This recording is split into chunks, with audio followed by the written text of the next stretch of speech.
بسم اللہ الرحمن الرحیم الحمد للہ وکفا وسلام علی عبادہ الذین اصطفیٰ اما بعد۔ حاضرین و ناظرین، یہ درس قرآن نمبر 621 ہے اور آج سورۃ الانعام کی صرف ایک آیت کی تلاوت و تشریح کی جائے گی، آیت نمبر 151۔ اعوذ باللہ من الشیطان الرجیم، بسم اللہ الرحمن الرحیم۔ قل تعالوا أتل ما حرم ربكم عليكم ألا تشركوا به شيئا وبالوالدين إحسانا ولا تقتلوا أولادكم من إملاق نحن نرزقكم وإياهم ولا تقربوا الفواحش ما ظهر منها وما بطن ولا تقتلوا النفس التي حرم الله إلا بالحق ذلكم وصاكم به لعلكم تعقلون صدق اللہ العظیم۔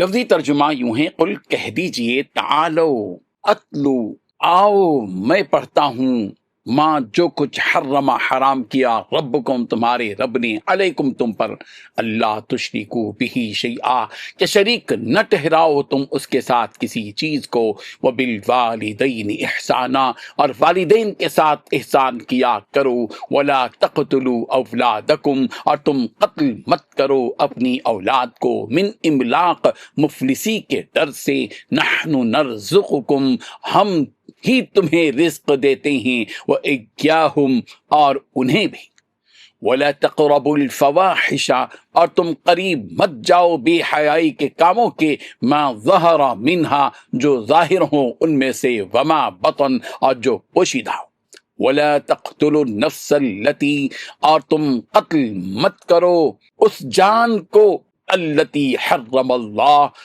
جس کو اللہ نے حرام کیا، الا بالحق مگر حق کے ساتھ، ذالکم وصاکم بہ یہ سب باتیں اللہ نے تمہیں وصیت کی ہیں، بھی ان کی، لعلکم تعقلون تاکہ تم سمجھو۔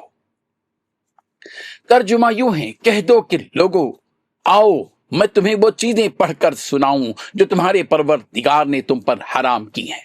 ان کی نسبت اس نے اس طرح ارشاد فرمایا ہے کہ کسی چیز کو اللہ کا شریک نہ بنانا اور ماں باپ سے بدسلوکی نہ کرنا بلکہ اچھا سلوک کرتے رہنا، اور ناداری کے اندیشے سے اپنی اولاد کو قتل نہ کرنا، کیونکہ تمہیں اور انہیں ہم ہی رزق دیتے ہیں، اور بے حیائی کے کام ظاہر ہوں یا پوشیدہ ان کے پاس نہ جانا، اور کسی جان والے کو جس کے قتل کو اللہ نے حرام کر دیا ہے قتل نہ کرنا مگر جائز طور پر، یعنی جس کا شریعت حکم دے ان باتوں کا، وہ تمہیں ارشاد فرماتا ہے تاکہ تم سمجھو۔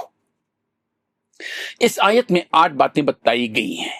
پہلی بات، اے یہود آؤ میں تمہیں بتاتا ہوں کہ اللہ نے کن چیزوں کو حرام فرمایا ہے۔ دوسری بات، اللہ نے شرک کو حرام فرمایا۔ تیسری بات، والدین کی نافرمانی کو حرام فرمایا۔ چوتھی بات، تنگ دستی کے خوف سے اولاد کو قتل کرنے کو حرام فرمایا۔ پانچویں بات، رزق تو اللہ ان کو بھی دیتے ہیں اور تمہیں بھی دیتے ہیں۔ چھٹی بات، کھلے اور چھپے کسی بھی گناہ کے کرنے کو حرام فرمایا۔ ساتویں بات، کسی بھی آدمی کی جان لینے کو بھی حرام فرمایا، ہاں اگر کسی جرم کی وجہ سے ہو تو کوئی بات نہیں۔ آٹھویں بات، یہی وہ چیزیں ہیں جن کی وصیت اللہ تمہیں کرتا ہے تاکہ تم سمجھو۔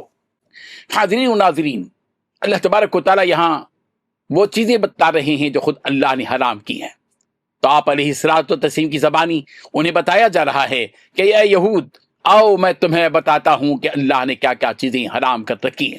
تو سنو، اللہ نے شرک کو حرام فرمایا کہ اس کے ساتھ کسی کو شریک نہ کیا جائے، اور ساتھ ہی والدین کی نافرمانی کو بھی حرام فرمایا، اور ان کے ساتھ حسن سلوک سے پیش آنے کا حکم صادر فرمایا، اور فاقہ کشی و تنگ دستی کے خوف سے اولاد کو قتل کرنے کو بھی حرام فرمایا ہے، کیونکہ تم انہیں تنگ دستی کے خوف سے قتل کرتے ہو، جبکہ تمہیں اور انہیں رزق دینا، تمہیں اور انہیں کھلانا یہ تو اللہ کے ذمہ ہے، تو پھر تمہارا انہیں قتل کرنے کا کیا مطلب؟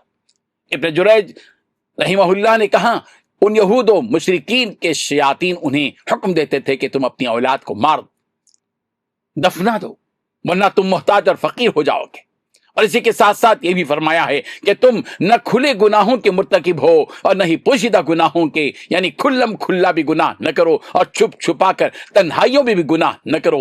اس سلسلے میں حضرت ابن عباس رضی اللہ عنہما سے مروی ہے، جاہلیت میں لوگ چھپ کر زنا کرنے کو گناہ نہیں سمجھتے تھے بلکہ کھلم کھلا زنا کرنے کو برا سمجھتے تھے۔ تو اسی ضمن یہ بات کہی گئی کہ تم نہ چھپ کر گناہ کرو نہ علانیہ۔ یہی وہ چیزیں ہیں جن کی وصیت اور تاکید اللہ تمہیں کرتا ہے، تم ان چیزوں کے پابند بنو۔ یہ بیان کرنا اس لیے ہے کہ تمہیں کچھ سمجھ بوجھ آ سکے، اچھی اور برے میں تم تمیز کر سکو اور تمہاری عقل کچھ کام کر سکے۔ رب ذوالجلال ہم سب کو ان آیات کو سمجھنے کی توفیق عطا فرمائے، آمین۔ وآخر دعوانا ان الحمدللہ رب العالمین۔ ڈیلی درس قرآن کو سبسکرائب کیجئے، اپنے تاثرات اور مشورے ارسال کیجئے اور متعلقین کے گروپ بنا کر انہیں روزانہ درس قرآن بھیجیں اور اجر ثواب پائیں۔